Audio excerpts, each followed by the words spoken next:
Bonjour.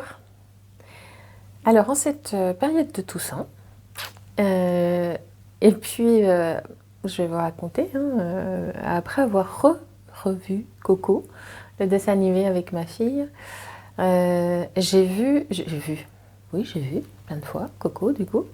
J'ai eu envie enfin, d'aller frapper à leur porte et d'aller voir ce qu'ils avaient comme message pour nous. Cette période, elle est emblématique, c'est le voile entre nos deux mondes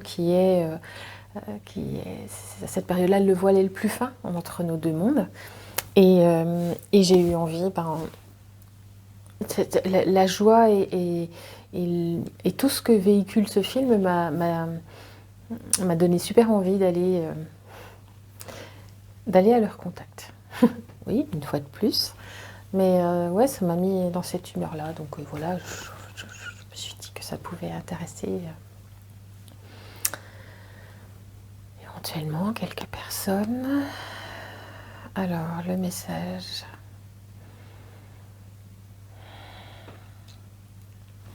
Alors, il y a du monde. Mais il y a du monde, mais il y a des gens tristes.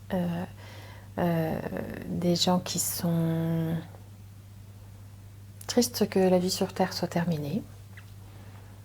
Qui n'arrivent pas tout à fait à se réjouir de...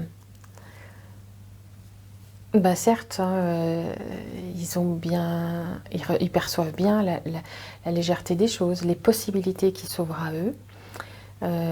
Ils sont surtout tristes parce que les gens sont tristes sur Terre. Parce que ça rebrasse forcément quelques énergies de tristesse, de regret, de tout ça. Donc ça impacte. Voilà, c'est pour ça qu'ils sont comme ça. C'est parce qu'ils sont impactés de la détresse des membres de leur famille. Alors plus ou moins, ça dépend de leur évolution, ça dépend à quelle étape ils en sont de leur mouvement. Je pense que ça, c'est des personnes dont le travail n'est pas encore abouti. N'a pas encore vraiment commencé, ou il ne s'est pas vraiment enclenché à l'intérieur d'eux. Mais à qui le travail a déjà été proposé. C'est pas quelque chose de très engluant, de sombre, de bloquant. Voilà. C'est une nostalgie de voir la nostalgie de leurs proches sur Terre. Ce serait tellement plus simple que tout le monde puisse avancer et guérir ses blessures en même temps. Voilà ce qu'ils me disent.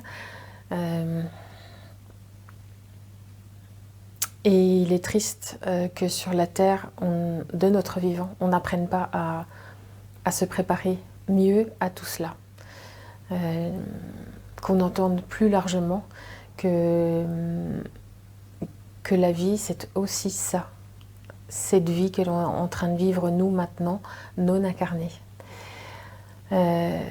Identifiée, mais non incarnée. Je ne m'attendais pas à ce genre de message, mais c'est une leçon. En fait, c'est un monsieur qui...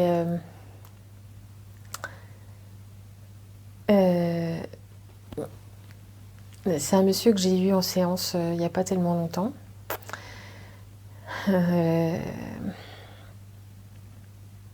Excusez-moi, je suis un petit peu touchée. Qui, par sa progression, alors qui est déjà une âme qui avait été incarnée plusieurs fois, beaucoup de fois, et qui, par son travail de revue de vie, de tout ça, est arrivé à un certain niveau vibratoire, un niveau de sagesse, si on peut dire, et qui maintenant accompagne l'évolution des âmes décédées dans le parcours de l'après-vie. Voilà. Et ce qu'il vient me dire, lui, c'est le porte-parole. Je sens plein de personnes derrière lui, et lui me dit que ce serait tellement mieux d'insérer la vie après la mort dans la vie. Qu'on a un mode d'emploi peut-être, ou pas un mode d'emploi. Simplement une explication sur la matière, la non-matière, et que la vie ne se résume pas à l'incarnation. Ça devrait tellement être beaucoup plus répandu comme enseignement. Oui, je peux le faire, moi. C'est une petite à le faire, toi. C'est ce que c'est mes convictions. C'est pas mes croyances, c'est mes convictions. De vivre au contact des personnes décédées, c'est vraiment ma conviction que l'après-vie devrait être intégrée davantage à la vie terrestre pour que plus cette croyance de barrière que tout est fini, quand tu es mort tu fermes les yeux puis tu t'endors puis c'est fini. Cette croyance et cette pensée m'a fait beaucoup souffrir quand j'étais petite. C'est ça qui m'a fait craindre la mort très très fort. Qui m'a fait même, c'est même plus que très très fort, hein. C'était vraiment une hantise, je sais pas comment dire, un truc de vraiment très très entravant. Parce qu'un jour on m'a dit tu fermes les yeux, c'est comme si tu dormais, c'est fini. Donc je crois que pendant un certain temps je ne dormais plus. Bref, petite parenthèse. Oui, c'est... Eh bien écoutez, je crois bien que ce message, c'était ça. C'était que le processus d'après-vie terrestre devrait être davantage expliqué du temps des vivants et davantage inséré au discours des vivants pour que la compréhension en soit autre, pour que l'approche soit complètement différente, pour qu'ainsi, dans la vie terrestre, non seulement même la vie, elle en serait allégée en fait. Voilà ce qu'ils me disent, c'est que ce serait beaucoup plus sain de pouvoir intégrer cette réalité à la vie terrestre matérielle. Certaines cultures sont capables de le faire. La preuve, l'approche des choses dans le dessin animé Coco est marquant parce que oui, c'est tout à fait une autre approche.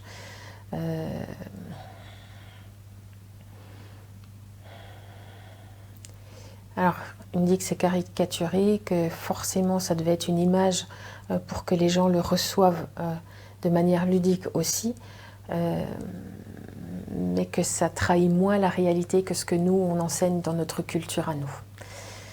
Et que c'est bien dommage. Et il me dit aussi que de voir tous ces gens malheureux, ces familles malheureuses, alors que nous, finalement, on n'est pas si malheureux que ça. On est juste dans un autre univers avec d'autres règles et d'autres codes. Mais il y a tellement plus les codes qu'il y avait sur la Terre et qui ensevelissent les êtres humains de douleur, de culpabilité, que c'est navrant de voir le fossé qu'on a mis entre ces deux univers alors que c'était pas utile.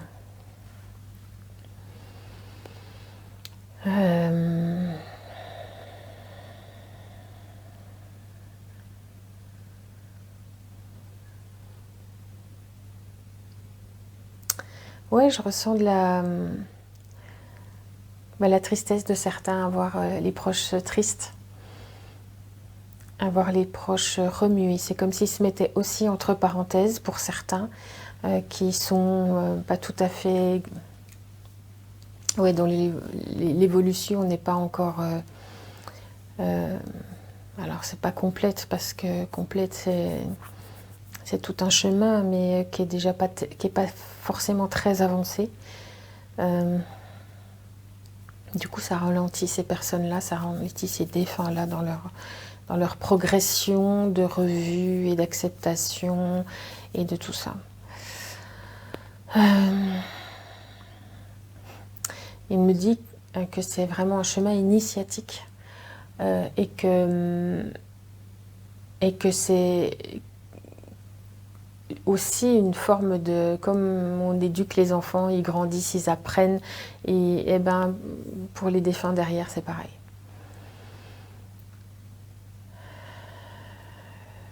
Mais surtout, on ne vous reproche pas de penser à nous. On voudrait juste que vous vous libériez de vos peurs pour nous, de vos angoisses pour nous, de vos craintes pour nous, de vos questions sur comment ça se passe pour nous, de regrets de ce qui ne s'est pas passé ou ce qui s'est mal passé quand on était vivant. Tout ça peut s'échapper. Tout ça peut s'envoler par le pardon et par l'acceptation.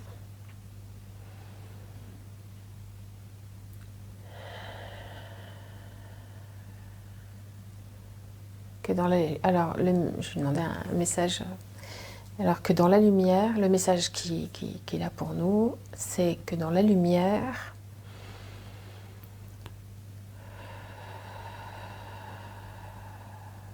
seul l'amour reste. Et que le processus de guérison peut se faire par-delà la barrière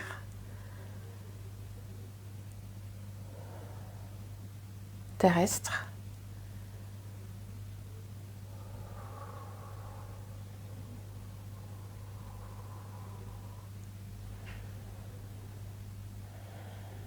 si vous êtes triste d'avoir perdu quelqu'un, s'il y a des regrets, s'il y a des reproches à avoir parce que le défunt vous a fait du mal ou des non-dits ou des choses comme ça, par des moments d'introspection, de mise au calme de vous avec vous, vous vous mettez dans votre cœur, des moments de méditation, vraiment où vous coupez de tout pour être en connexion, pour vous mettre vraiment vous avec vous. Et de vous mettre en communication à partir de votre cœur avec ces personnes que vous avez perdues. Et depuis votre cœur, ça veut dire pas dans le reproche. Vous avez des questions, vous avez le droit d'en avoir, vous avez le droit de les poser. Vous avez le droit de dire ce que vous ressentez, ce que vous avez vécu de votre place à vous. J'ai eu mal. Je ne comprends pas comment c'est possible que telle chose se soit passée. C'est d'être dans cette quête de vérité, dans cette quête de compréhension. Et vous allez vous connecter avec... en pensant à la personne que vous avez perdue, la personne qui est décédée, et vous allez connecter avec son cœur, parce que son cœur, il bat, il bat toujours d'une autre manière, mais il existe toujours. J'allais dire c'est son centre névralgique, mais son identité est toujours là. La personne que vous avez connue, j'ai l'habitude de grossir le trait en disant son téléchargement n'est plus dans la matière, mais il est marqué. Il est marqué et c'est cette identité que vous avez connue, c'est cette personne que vous avez connue, donc c'est cette personne à qui vous allez vous connecter. Avec authenticité, avec voilà, j'ai pas pu te dire ça, et ben vous lui dites ça sincèrement et honnêtement. Ça vous fera du bien et ça va lui faire du bien à lui aussi. Et vous allez ressentir les bienfaits de cette communication.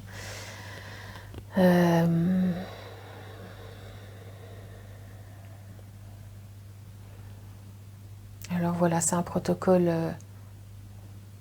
rigoureux à suivre parce qu'il faut être vraiment dans la quête de compréhension ou simplement donner. Voilà, je t'ai pas dit ça, je porte ça comme secret, je suis vraiment désolée. Et, bah, si vous avez besoin d'expliquer pourquoi vous n'avez pas dit ça, vous le dites. De ne pas être que dans le reproche, de ne pas être dans le...